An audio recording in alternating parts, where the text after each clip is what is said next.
Eu vou mostrar para vocês um indicador que eu inventei, baseado em alguns conceitos de física e matemática, que é esse indicador aqui, ó, que eu não tenho um nome para dar para ele por enquanto, então eu coloquei assim, JSL Reborn. Pronto. Esse indicador ele tem 4 parâmetros. Parâmetro 1 é período 1, parâmetro 2 é período 2 e outro parâmetro é C1, um coeficiente, e outro parâmetro é C2. Que esse indicador ele é dessa forma aqui, essa janela aqui abaixo. Esse indicador ele é uma curva oscilatória em torno de um eixo, ou seja, ele é uma função que tem a média zero ao longo do tempo, certo? Aqui, ó. Uma hora ele está positivo, está negativo. Quando ele está positivo, aparecem pontinhos verdes. Quando ele está abaixo do eixo central, aparecem pontinhos vermelhos. E essa linha ela é mapeada ao longo do tempo com setinhas para cima ou para baixo. E isso, pela a fundamentação que eu inventei aqui, matematicamente, é para servir de base para fazer aberturas de preços de comprar ou vender. Por exemplo, você vai comprar ou vender, certo? Tomar decisões em quais regiões de gráficos são mais prováveis que a operação dê certo com base nesse indicador que eu inventei. Então o indicador ele é baseado no seguinte: quando eu abro aqui o ambiente de criar o indicador, né, esses códigos aqui, tudo que eu criei a programação aqui, certo? Então esse indicador ele tem vários buffers, mas eu só vou plotar ali uns 4 buffers. Então aqui é a esquematização do indicador. Eu ainda não coloquei ele bem organizado porque ainda estou trabalhando nele, mas eu vou mostrar como é que ele trabalha. Pronto. Então a fundamentação matemática por trás do indicador é o seguinte: ele usa o conceito de regressão linear simples, que é esse método aqui. É um método bem conhecido aí na matemática, que é para fazer ajustes de pontos. Ou seja, você tem vários pontos aqui, que hipoteticamente seria uma reta, mas eles estão ali meio que dispersos, e você quer fazer um ajuste desses pontos. Ou seja, você quer encontrar qual será a reta que melhor se encaixa para esses pontos aí. Então as fórmulas são essas aí, ó. Esse B aqui é o coeficiente angular da reta. Então o meu indicador é baseado no coeficiente angular. O que é que ele faz? Ele vem aqui, ó. A ideia que eu pensei foi assim: eu defino um período, que é quando eu defino aqui esse período 1, é um período, por exemplo, de 14 velas. Eu defino aqui, por exemplo, deixa eu pegar aqui um desenho, desenhar. Se eu pegar aqui essas últimas velas aqui, o que é que eu faço? Eu pego e calculo o coeficiente angular que esses pontos aí representam. Qual a concavidade que esse coeficiente angular tem? Pronto. Então eu vou fazendo isso para todos os períodos aqui. Eu percorro o gráfico inteiro do preço e calculo o coeficiente angular. Por que eu pensei assim? Tudo bem, esses pontos eles não vão ser uma reta, mas eu quero entender qual é a relação que tem com as derivadas desse coeficiente angular, ou seja, o que isso sinaliza com mudanças de tendências. Então, eu pensei assim: eu calculo esses coeficientes angulares no período seguindo essa regra aí, certo? Conforme está aqui esquematizado. Em seguida, eu percebo que esses coeficientes angulares são ruidosos, porque obviamente não são retas perfeitas aqui, os pontos não são bem alinhados, então eles vai ter um certo desvio. E para suavizar um pouco, porque eu vou precisar calcular a derivada do coeficiente angular, então eles vão ser ruidosos, aí eu preciso aplicar uma média móvel, que melhor representa ali. Então eu botei uma média móvel exponencial. A forma de implementação da média móvel exponencial é bem simples, já bem aí documentada, e segue basicamente isso aí que está dizendo na tela, certo? Aí eu implementei aqui no indicador tudo isso. Então a ideia é o seguinte: eu calculo o coeficiente angular, em seguida eu calculo a média móvel exponencial do coeficiente angular, da série de coeficiente angular. Em seguida, eu calculo a derivada dessa média móvel exponencial que eu obtive. E aí eu vou ter uma segunda curva, digamos que a primeira foi a do coeficiente angular, é um m de t, uma função m de t, que representa todos os coeficientes angulares de todos os períodos. A segunda série vai ser um z de t, digamos assim, que vai ser resultado da derivada desse m de t. Então aqui estão envolvidos os conceitos físicos de espaço, o análogo, né? De espaço, velocidade e aceleração, tudo em função do tempo, se fosse pensar como um físico. Por exemplo, o que são os coeficientes angulares? Os coeficientes angulares aqui, né? Se você pensar aqui, os coeficientes angulares são basicamente derivadas primeiras de uma certa função, que no caso ali seria a função dos preços. Eu faço a derivada primeira dos preços através desse ajuste linear, como se fosse essa ideia. Em seguida, eu faço a derivada da derivada, que é o conceito de aceleração, que a aceleração é a derivada segunda do espaço, entendeu? Então, baseado na mesma analogia, por que isso é importante? Porque eu preciso não só entender quando o mercado está subindo e também quando ele está perdendo a força na subida. É isso que interessa eu saber a segunda derivada. A segunda derivada vai nos informar a mudança da concavidade da primeira derivada. Ou seja, quando a tendência está ganhando força ou perdendo força. Então isso significa que se a primeira derivada está subindo, ou seja, os coeficientes angulares têm valores positivos, então é porque o preço está em tendência de alta. Aí, por exemplo, aqui, né? Um pedacinho aqui, se a gente fosse pegar aqui só esse trechinho aqui e calcular coeficientes angulares, obviamente a inclinação é positiva. Então o mercado está em tendência de alta nessa região aí. Só que ele está em tendência de alta até que ponto? Em qual ponto ele me sinaliza que essa tendência vai perder força ou simplesmente reverter a tendência? São pontos onde a derivada segunda da função que representa essas inclinações, na verdade, quando a derivada da função que representa essas inclinações muda de sinal, ou seja, inverte a polaridade. Se era negativo passa a ser positivo, se é positivo passa a ser negativo. Então eu pensei assim, poxa, como é que eu reúno todas essas informações das duas funções, da m de t, quer dizer, da média móvel de m de t com o z de t? Como é que eu reúno essas duas informações em uma única curva, que ao mesmo tempo bata o olho assim e torne legível, torne fácil a leitura das tomadas de decisões que eu devo fazer? Aí eu pensei em fazer uma combinação linear. Eu pego uma combinação linear. Eu tenho aqui a combinação linear, onde os coeficientes C1 e C2 são os responsáveis pela qualidade dessa combinação linear. Então eles devem ser otimizados, seguindo certos testes aí, seguindo certos testes para certos ativos em time frames e tudo mais. E assim definir melhores coeficientes C1 e C2. E inicialmente eu botei ali 0,5 para ambos. E aí eles vão me dar um resultado de como seria essa qualidade da combinação linear.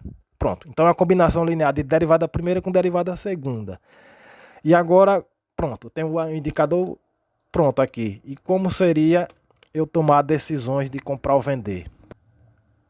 Eu vou escolher esses parâmetros aí. O primeiro período vai ter 9 e a média móvel exponencial vai ter 9 períodos. O primeiro vai ter 14, ok. Aí ele produz essa curva aí. E agora vamos fazer uma análise aqui, ó. Vamos pensar num setup operacional com base nisso. Seria assim, ó. Quando o mercado estiver caindo, ou seja, quando esse indicador estiver sinalizando bolinhas vermelhas, eu fico em alerta ali, esperando. Quando uma setinha azul em cima da região vermelha aparecer. A primeira setinha azul é esse ponto aqui, ó, certo? Que lá no gráfico de preços corresponde a esse fundo aqui, ó. Nessa vela vermelha aqui, o fechamento dela. Como ela é vermelha, o fechamento é embaixo. Ok, então marca esse ponto. E eu fico em alerta olhando, o indicador vai se movimentando, e aí ele diz, ó, isso aqui significa que é a parte responsável da combinação linear lá das duas funções, em que está indicando que o movimento era de baixa, era de queda, aqui anterior, certo? Nessa região aqui era de queda, mas chega uma hora que ele atingiu o mínimo e está perdendo força dessa queda. Então ele está possivelmente sinalizando que o mercado tende a reverter. É mais provável que ele reverta. Não quer dizer que é 100% provável isso, mas há uma boa possibilidade de que ele volte a subir. Então, por isso que apareceu em seguida a formação de setinhas para cima.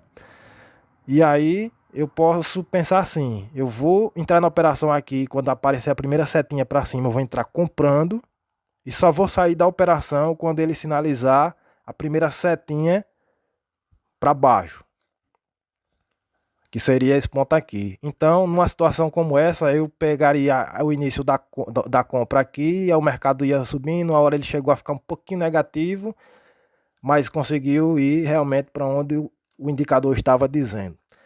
Obviamente aqui você teria que colocar um stop loss que cobrisse essa região em que ele volta contra você, que seria algo aqui em torno disso, ó. Teria que ser um stop loss com uma margem mais ou menos desse tamanho, para ter aguentado a operação ficar aberta sem fechar, perdendo. E aí o mercado voltou a subir e você finalizou a operação tendo esse lucro aqui, ó. Certo?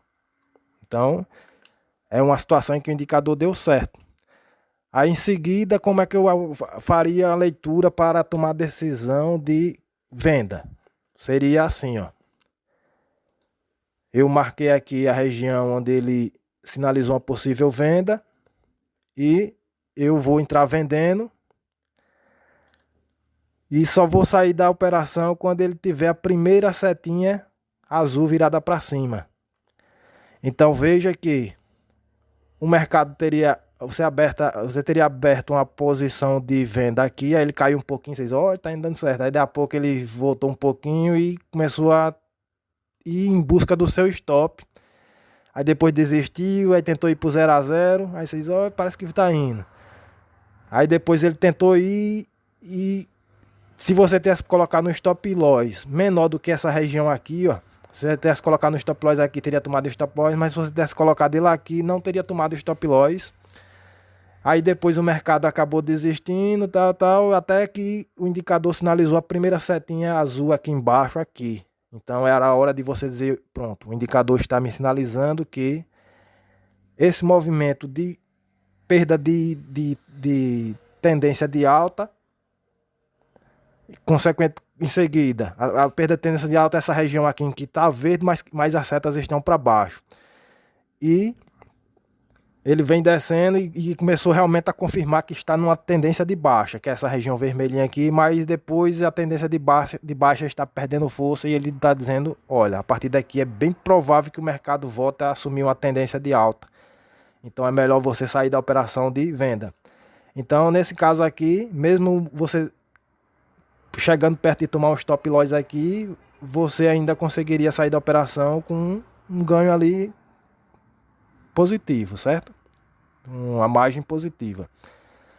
E é basicamente isso, uma forma de operar. Outra forma seria você tomar decisões com base assim, por exemplo, o mercado estava vermelho, na hora que ele apareceu só bolinhas verdes, você entra comprando, e quando ele sinaliza que essa tendência de alta vai perder força, fazendo a primeira setinha azul, você sai da operação de compra.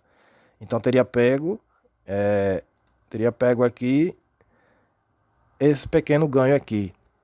Aí a questão é, será que realmente isso funciona sempre? Você tendo que operar seguindo essas regras aí, essas duas regras. Então é isso que a gente vai ter que descobrir. Talvez eu faça um próximo vídeo aí explicando o backtest. É para isso que existe backtest aqui no ambiente de programação do MetaTrader, né? Vou ter que implementar várias linhas de código para testar se a longo prazo, ou seja, para um passado mais distante do gráfico aí, com milhares de barras aí de candles, fazendo esse setup operacional, se realmente o mercado obedece isso, certo? Por exemplo aqui, ó, Se eu entrasse comprando aqui, nessa primeira velinha, nessa primeira seta para cima, enquanto ele não encontrar uma seta para baixo, eu não saio da operação.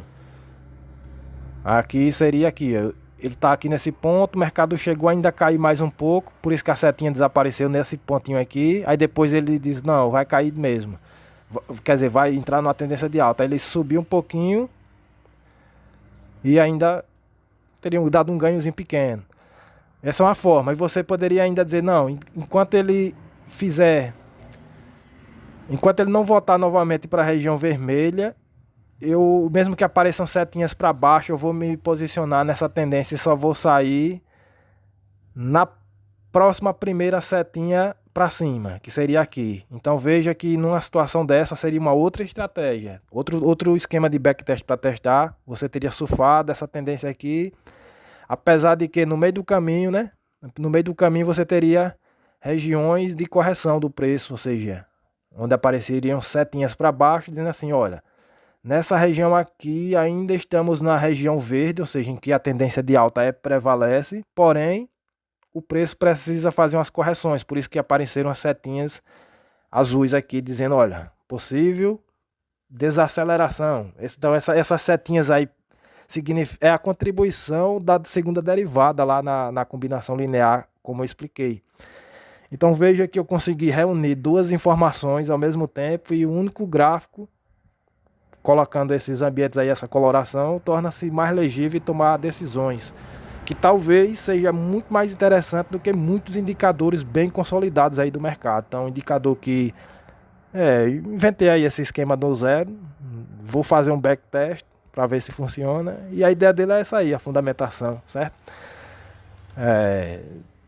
Se prestar, depois eu talvez explique melhor, faço outro vídeo aí, certo? Vou explicar aqui uma coisinha. Quando a pessoa vai colocar o indicador aqui, ó, eu puxo ele pela primeira vez, ele vai fazer o cálculo de todas as barras que estão aqui, certo? Só que o mercado, então a última vez que ele fez todo o cálculo, começando lá da última barra até essa aqui, vamos dizer que tenha 200 mil velas dessa aí, ele localizou da vela 0 até a vela 199 mil, e é essa linha aqui, que corresponde a esse total. Só que se eu botar num time frame menor aqui, por exemplo, um minuto, você vê que o mercado tá andando aí, ó. Aí a cada um minuto forma-se uma nova vela. Aí eu ainda estou implementando para ele fazer a continuação do gráfico em tempo real, certo? Na verdade eu até fiz aqui, mas está tendo um pequeno probleminha de posições aqui, ó. Aí por isso que eu não estou mostrando ainda em tempo real, que seria isso aqui, plot buffers, certo? Ele está com um pequeno bug ainda na parte de atualizar, devido a só inconsistência entre a definição desse ponto onde ele parou e vai continuar. Que aí tem que dar continuidade às variáveis, sem que perda as informações antigas, nem que erre nada ali. Se errar uma posiçãozinha, a média móvel já mudou e já muda todo o resultado. Então, se fizer todos de uma vez, todos os gráficos de uma vez, a cada vez que houver uma movimentaçãozinha, resolve, mas aí tornaria-se lento. Toda hora que houver uma pequena movimentaçãozinha no preço, aí tem que recalcular 200 mil velas. Não tem necessidade, tem que fazer só daquelas últimas que realmente se movimentaram. São aquelas últimas velas que realmente precisa para fazer a continuação do cálculo. Aí nisso aí que é um pouquinho chato. E aí por isso que eu não, até esse momento ele não está 100% pronto por causa disso ainda, que eu estou checando ali onde é que possivelmente tem esse bug aí, certo? E se eu compilar aqui de novo e tirar e colocar, você vê que ele tem um bug aí algumas vezes. Por exemplo, tá aqui, né? A última vela aqui. Quando ele fechar essa vela é para ele criar uma nova aqui na frente, após essa linha vertical. E aí às vezes ele tá calculando um pouquinho errado isso aí. Mas enfim, a ideia do indicador é essa, e ao corrigir esse bugzinho ele tem que funcionar para essas estratégias que eu possivelmente estou montando, né? Setups operacionais, para ver se realmente dá para operar e ganhar mais alguns dólares ou perder, sei lá. Enfim, a ideia é testar a estratégia, né? Fazer os backtests aí. Tá vendo, ó? Quando o preço atualizou aqui, ó, já surgiu a nova vela. Aí ele surge um novo pontinho aqui. Aí às vezes tá dando uma inconsistência aqui, certo? Se eu pegar e botar de novo. Opa, não é esse não. Isso aí já era outro indicador que eu tava fazendo. Que eu faço uma porrada de indicadores aqui, testando vários setups. Tá vendo que ele tava errado, ó. Por causa de uma posiçãozinha aí nas variáveis, aí já mudou o cálculo ali. Então tem que corrigir esse bugzinho aí. Aí eu vou checar com cuidado aqui sobre as velas já calculadas e as que são as velas atuais, ou seja, as que estão atualizando em tempo real, que é essa parte aqui que é o responsável por isso. Então, talvez tenha uma certa... Tem que se fazer certas melhorias aí nessa parte de código, aí eu vou sentar com cuidado para eu reformular isso aí, certo? Então é basicamente isso, a ideia desse indicadorzinho que eu criei do zero, baseado nos conceitos de física, matemática e vamos ver aí se ele funciona. Beleza? Fica aí atento para uma possível parte 2 aí do vídeo.